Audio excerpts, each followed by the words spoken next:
Señor Abad, usted va a cumplir prácticamente 5 meses en Holanda.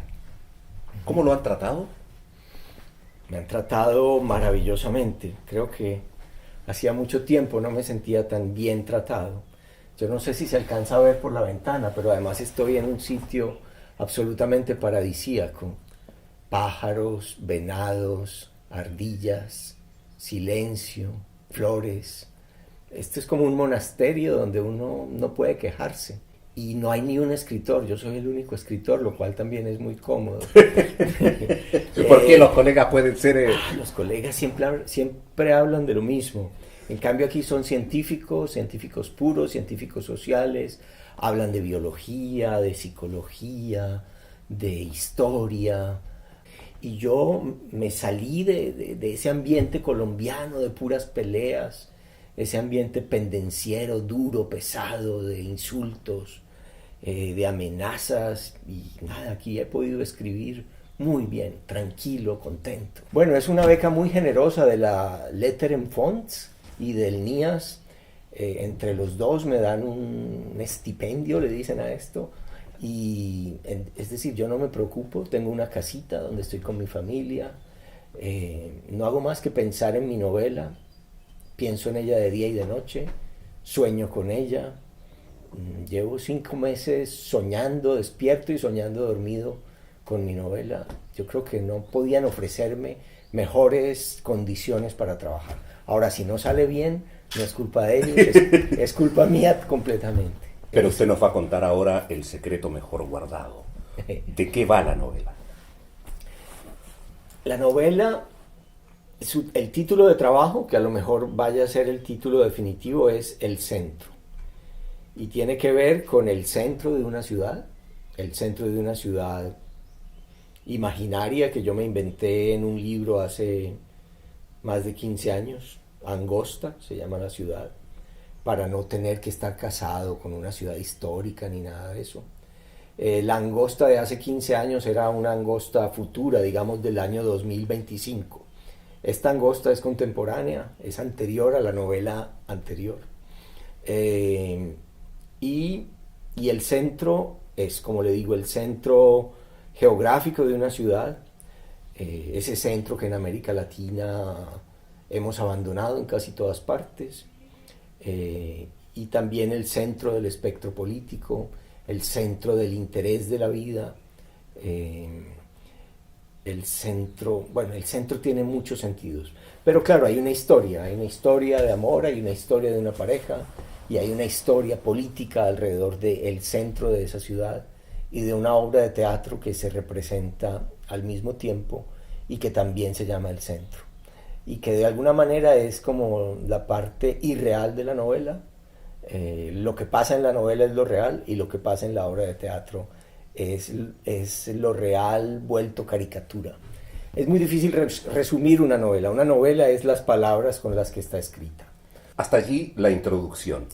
Yo he escogido para nuestra conversación de hoy el aspecto social y el aspecto político de su última novela publicada, La Oculta.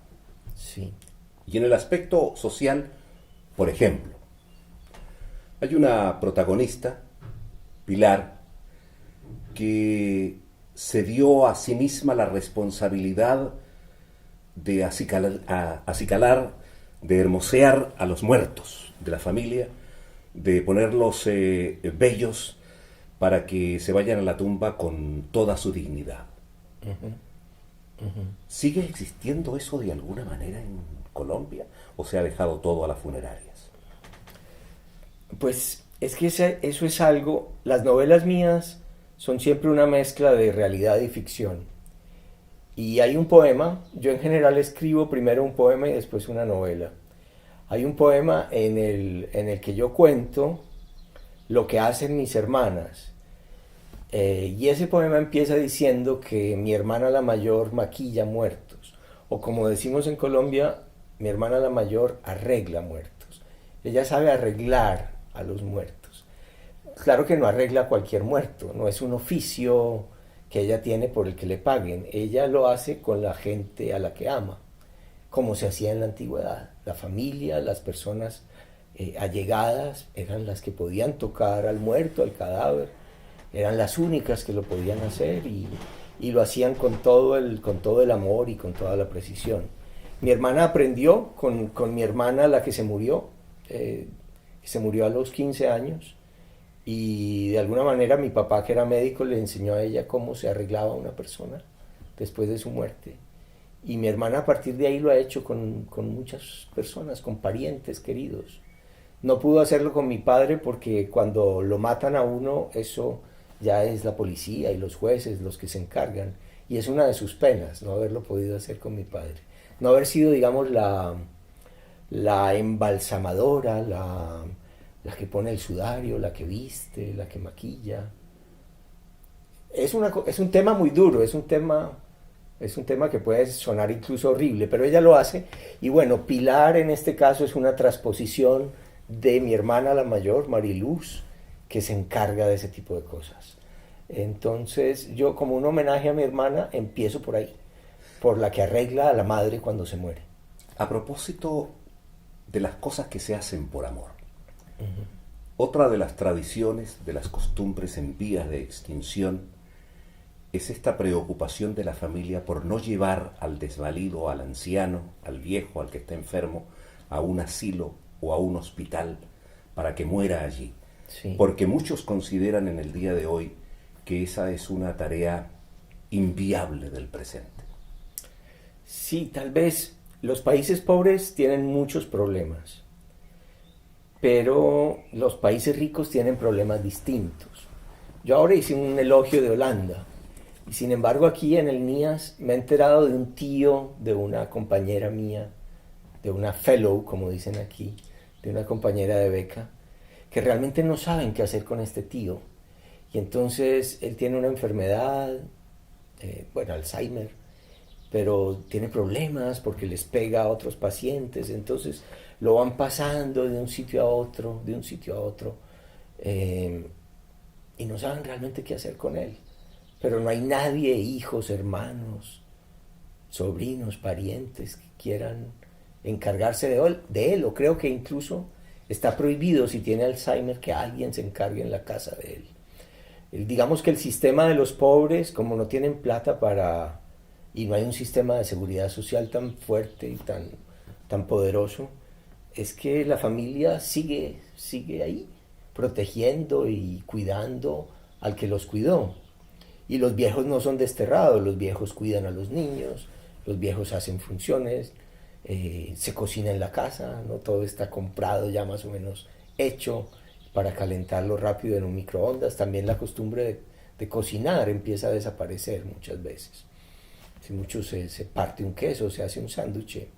Yo creo que hay ciertas virtudes de las sociedades que se llaman atrasadas, que son muy bonitas. Y una es como ese círculo familiar de protección. Otra es el círculo familiar de comer juntos en una mesa, no de afán. Yo creo que esas cosas, yo creo que unos y otros tenemos que aprender.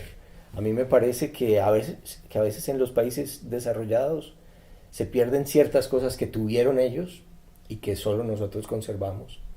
Y nosotros tenemos que aprender también de ellos modos de convivencia pública mejores, pero tal vez modos de convivencia familiar mejores los conservamos más nosotros. Claro, tal vez ellos estén decepcionados de la familia, tal vez les parezca, y a veces tienen razón, que esas familias grandes son muy opresivas. Cada cual habla de la familia según cómo le va en ella. A mí me fue bien, y bueno, y en este libro también se trata de eso, como de los distintos tipos de familia que puede haber hoy en día. Al fin y al cabo, uno nace en una familia, ¿dónde más? Dos aspectos particularmente simpáticos. El primero de ellos, que le confieso me sorprendió muy gratamente, es la mención al pensamiento mágico. Y entonces ahí hay dos cosas. Una, ese pensamiento mágico de cuando dos personas piensan lo mismo al mismo tiempo. Telepatía amorosa. O esa otra circunstancia que yo desconocía en absoluto, de aquellos que creen que Dios puede salvarle la vida a un condenado a muerte matando a un animalito menor, a una gallina. Entonces muere la gallina y se salva el ser humano. Siglo XXI. Y ahí está el pensamiento mágico. Yo en la vida real, en la vida cotidiana, soy una persona muy racional, muy racionalista. No caigo como en supersticiones, prefiero vivir así. Sin embargo, cuando estoy escribiendo una novela, me vuelvo muy supersticioso. Por ejemplo, hasta hace poquito no me afeité durante 4 meses porque mi superstición era que no podía afeitarme hasta que yo no tuviera una novela muy bien configurada. Entonces vine a afeitarme tarde. Y estando escribiendo esta novela, digamos, en mi mentalidad supersticiosa de la escritura de novelas, en mi mentalidad mágica, yo creo que para escribir ficción tener una mente un poquito mágica conviene. Estaba yo en esas cuando me escribe mi hermana, otra hermana, no la que arregla muertos por WhatsApp, la segunda, y me dice, bueno, una tontería, se murió por tercera vez un caballo de Camilo, es decir, el hijo de ella se llama Camilo y se le murió un caballo y se le han muerto 3 caballos y es una cosa como muy triste. Él siempre ha querido, tenía ahora un potro y también se le murió el tercer potro, 3 potros que se le han muerto y se le murió el caballo. Bueno, listo, yo dije, lástima, yo tengo 2 caballos, entonces dije, dile a Camilo que le regalo mi segundo caballo. Bueno, ya está, una tontería, pues nosotros tenemos una relación íntima con los animales. Y 2 o 3 días después me llama mi mamá, que está viva, tiene 90 años, y me dice, mira lo que le pasó a Camilo en la universidad. Él es profesor de matemáticas. Hizo un doctorado en matemáticas aquí en la Universidad de Utrecht. Cogió la tiza, estaba explicando un teorema y sintió un aguijonazo en el dedo. Y vio, y era una abejita. Y le dolió mucho el dedo, la yema del dedo, pero siguió explicando y de pronto el dedo empezó a palpitarle y a hinchársele y dijo, me picó una abeja, voy un momento al baño a lavarme, y fue a lavarse y el dedo a hincharse y a hincharse y volvió a la clase y dijo, bueno, tratemos de seguir aunque no sé qué pasa, y de repente no veía nada, no veía absolutamente nada. Y dijo, no estoy viendo, algo me pasa muy grave, no estoy viendo nada. Y ¡pum! Se cayó, se desmayó. En la universidad. Y lo cogieron sus estudiantes, lo llevaron a la enfermería, corriendo a este pálido, y le salió un brote por todo el cuerpo de ronchas raras. Por suerte había ahí una médica en la enfermería, y por suerte él había dicho, me picó una abeja, tenía una reacción alérgica brutal, tenía la presión como en 30, 20, una cosa así ridícula. Es decir, ella dijo, se está muriendo, se me está yendo. Entonces tenían, por fortuna, adrenalina y celestone. Ella se lo puso en la vena y a los 2 minutos él reaccionó. Y ella dijo, pasan 3 minutos más y este se muere, el profesor se muere. Y se acababa de morir el caballo, el potro. Entonces, ese pensamiento de nosotros, de la familia, de que en el cielo cambian la sentencia de muerte cuando se ofrece como un animal en sacrificio, volvía a cumplirse. Entonces no creo, es una coincidencia, pero ahí está. Es raro, pero ahí está. Muy larga la historia, perdón. No, encantadora. Hay una escena que no debe durar más de 1 minuto en el libro. Uh-huh. Y es una enfermera que está atendiendo, que se encuentra con una mujer que va huyendo de la muerte. La están persiguiendo, la van a matar. Sí. Y normalmente lo que hace la gente cuando se encuentra a esos personajes perseguidos es huir de ellos. Son gente apestada. Esta enfermera no hace eso. Le da consejos, le regala un billete para que pague el bus y se tome un café. Uh-huh. Y entonces yo quiero creer que esa escena está ahí para decirnos que hasta en las peores condiciones uh-huh. es posible que salga alguien a tendernos la mano y nos devuelva la confianza en la vida y en los seres humanos. Es bonita esa pregunta y yo creo que es algo muy cierto. Yo aprendí con Primo Levi, en su libro Si esto es un hombre, en ese libro donde él habla de su total deshumanización, porque en los campos de concentración, en Auschwitz, la deshumanización de los verdugos y la deshumanización de las víctimas.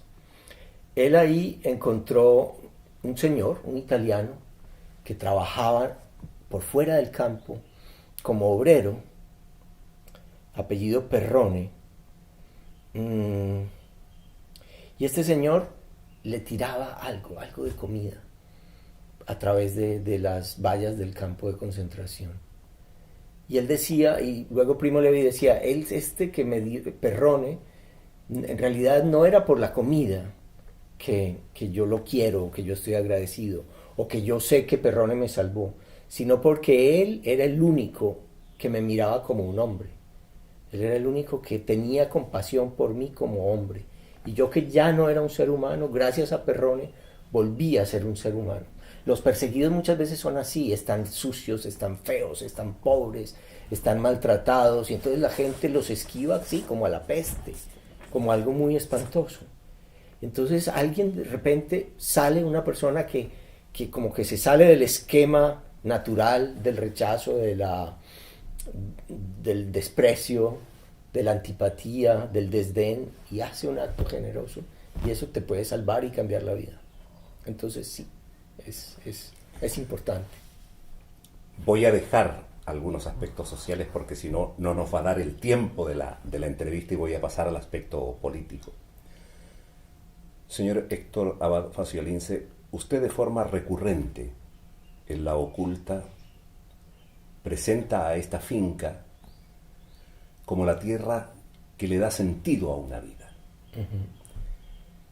Y es sorprendente porque en su país, en Colombia, hay mucha gente que se ha matado por un pedazo de tierra o por la falta de un pedazo de tierra. Uh-huh. Sí, es algo, yo no sé si será muy antioqueño, muy colombiano, muy latinoamericano, pero probablemente tenga que ver con estos países que fueron colonias y que la gente fue allá para tratar de tener una tierra y les quitaron la tierra violentamente a los que vivían antes ahí. Entonces hay una relación con la tierra como de avidez, de codicia o de despojo. O también en el caso de los que llegaron después, que fueron colonos y no conquistadores, una sensación de que la tierra fue la que les dio todo. Creo que hace menos tiempo que en Europa, en América Latina, pues todos fuimos campesinos o tuvimos un origen campesino, o casi todos. Por lo menos en Medellín, mi ciudad, la gente de la generación de mi padre y de mi madre, pues yo diría que el 60, 70, 80% eran todos de origen campesino, venían de pueblo y los que más suerte habían tenido era porque tenían una finquita que les había dado para estudiar. Mi papá fue la primera generación de toda su familia que llevaba en Jericó 150 años o más, que finalmente fue a la universidad gracias a esa finquita que fue creciendo de café. Entonces yo creo que nuestra relación con la tierra es muy especial. Además, en América Latina también no hay como otra manera de dónde ahorrar y poner la platica, el dinero, que uno se sienta seguro, porque los bancos quiebran cada rato. Si hacen alguna inversión, es como que la gente, hay mucho ladrón, se roban todo.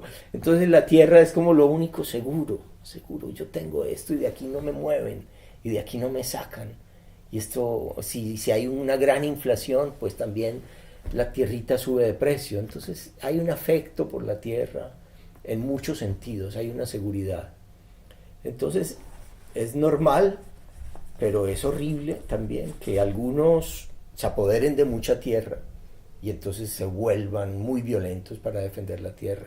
Y ese es el caso de los terratenientes colombianos. Los grupos paramilitares colombianos, su origen es terratenientes que se sienten amenazados en su tierra. Y los desplazados campesinos del campo que tienen una tierra pequeña son los que han hecho las ciudades colombianas y muchas latinoamericanas, estas megalópolis tan difíciles de manejar, tan llenas de delincuencia.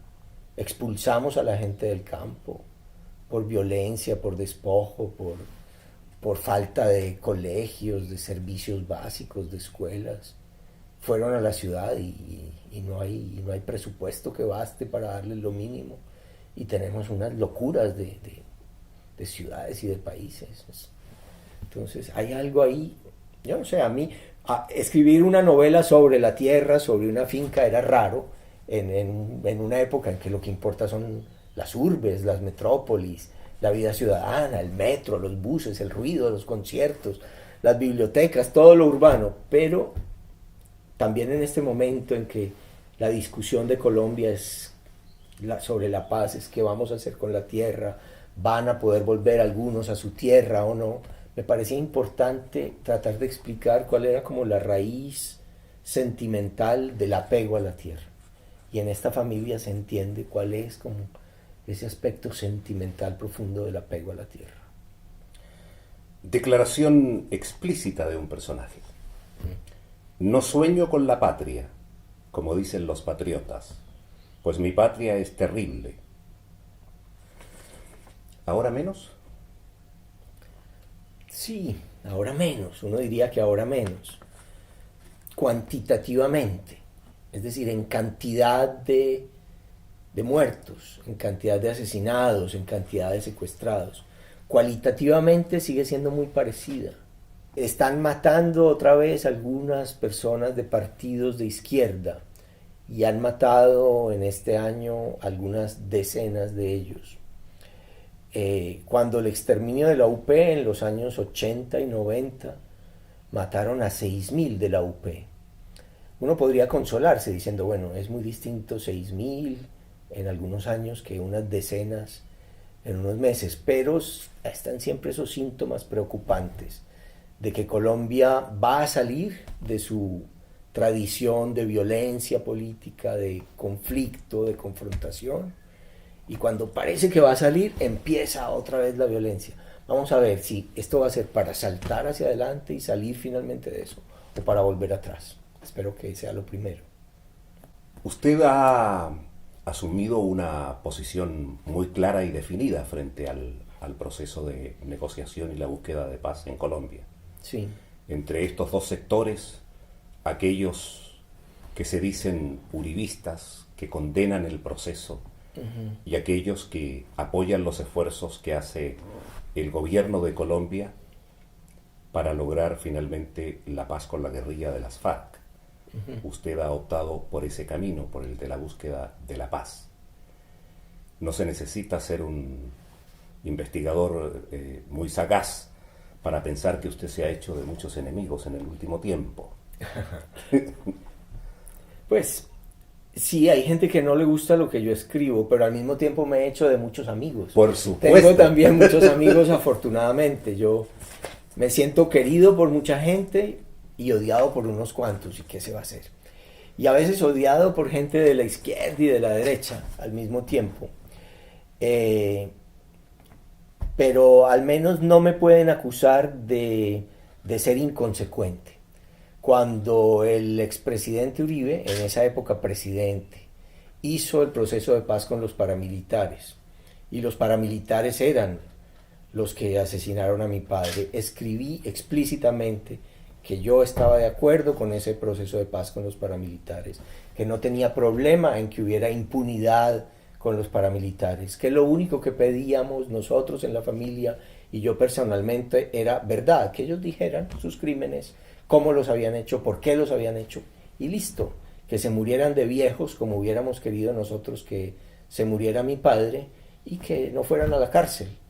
Y así fue, es decir, de 28.000 desmovilizados fueron a la cárcel unas decenas de personas. Y la mayoría, toda la mano de obra y la mayoría de los paramilitares están sueltos o ahora volvieron a delinquir, pero a la cárcel no fue casi nadie. Y está bien, las cárceles colombianas están muy llenas. Entonces por eso ahora puedo aceptar también, sin sentirme que estoy siendo cómplice de la guerrilla, pues al fin y al cabo lo acepté con los paramilitares, los asesinos de mi padre, que no fueran a la cárcel. Yo puedo decir, sin sentirme cómplice de la guerrilla, que también acepto que no vayan a la cárcel, que haya una dosis de impunidad. Me parece bien que haya algún castigo, que los lleven a ciertos sitios de reclusión, como fincas, como donde estuvieron los paramilitares al principio, sitios precisos durante un tiempo, pero que si confiesan sus crímenes y dicen la verdad, está bien que haya un tipo de justicia especial que se llama transicional y que las penas no sean las habituales, porque si no, no hay manera de seguir adelante. A Uribe y a su partido, pues esto le parece una impunidad inmanejable, le parece que eso va a generar más violencia, pero yo me temo que lo que ellos temen, que lo que a ellos no les gusta, es que hay en las cárceles de Colombia muchos militares condenados por crímenes atroces, que saben que también ellos se pueden someter a esta ley de justicia y paz que se ha diseñado para la guerrilla, pero que, a la cual también se pueden acoger los militares condenados por crímenes atroces. Y si ellos simplemente hablan, confiesan, dicen por qué, dónde, cómo lo hicieron, reciben el mismo tratamiento que la guerrilla. Y como ya han estado varios años en la cárcel, saldrían libres directamente. Lo que no quieren estos grupos, los grupos que estuvieron cercanos a los paramilitares, es que los militares digan, sí, trabajamos así con este y con este otro.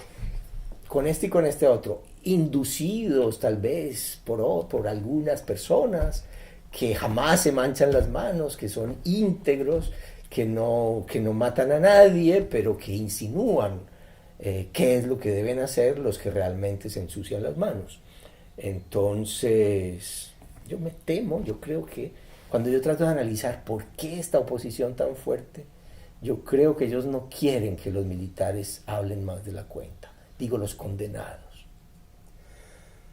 Señor Héctor Abad Faciolince, usted ha nombrado más de un par de veces a su padre. Dentro de poquito se van a cumplir 30 años del día en que 2 sicarios lo ultimaron a balazos. Uh-huh. Yo tengo el convencimiento, como toda la comunidad internacional y como creo la mayoría de los colombianos, que más tarde que temprano se firmará la paz. Uh-huh. Nadie le va a devolver a su padre, ni nadie le va a devolver el dolor sufrido. Pero la firma de esa paz ¿lo reconcilia a usted y a su familia con las circunstancias que les ha tocado vivir?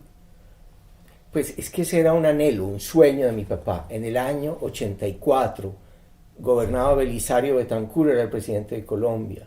Estaban muy cerca de hacer la paz con la guerrilla. Eso era lo que mi papá insistía.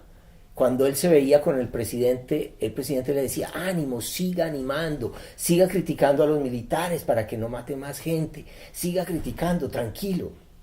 Y había un ánimo de reconciliación, pero siempre salían algunos como a no dejar que eso pasara. Entonces ese sueño de mi padre ahora como que mucha más gente lo comparte. Hay negociadores del gobierno que están convencidos de ese mismo sueño de mi padre.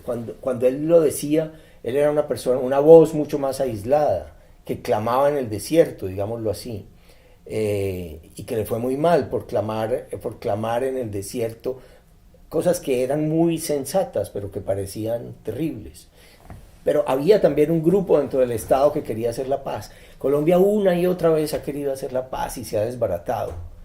También en el momento en que secuestraron a Ingrid Betancourt había un proceso de paz que se rompió también por torpeza de la guerrilla. Se han cometido torpezas, crímenes, cosas atroces de todos los lados.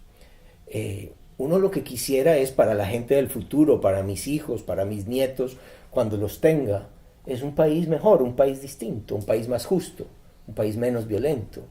Y yo creo que sin salir de este conflicto que ya lleva 50 años, pues es muy difícil poder ofrecerles a los del futuro, a los jóvenes, a los niños del futuro, un sitio más amable donde vivir y un sitio donde nos empecemos a preocupar por los problemas contemporáneos, que son los del agua, los del ambiente, los de la minería salvaje, los del calentamiento global, los de la tierra y los de la ciudad, que no tengamos que estar todo el tiempo discutiendo de si nos vamos a matar o no, o si nos van a secuestrar o no.